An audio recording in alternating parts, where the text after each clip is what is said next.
बघा आपल्या गोष्टीचं नाव काय आहे? झोपाळा गेला उडून. माझ्या गोष्टीचे नाव आहे झोपाळा गेला उडून.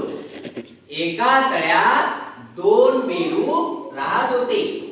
एकदा त्यांना पाण्यात दोन खांब दिसले. त्यांनी एक वेल आणली. एक वेल आणून त्या खांबांना बांधली. वेलीचा शानदार झोपाळा तयार झाला. ते दोघे त्यावर बसून झोके घेऊ लागले.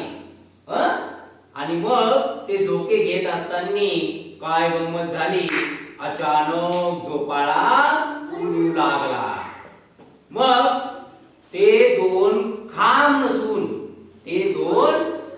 नसून एका बगड्याचे पाय आहेत हे लक्षात आल्यावर बेडकांनी पटापट पाण्यात उड्या मारल्या.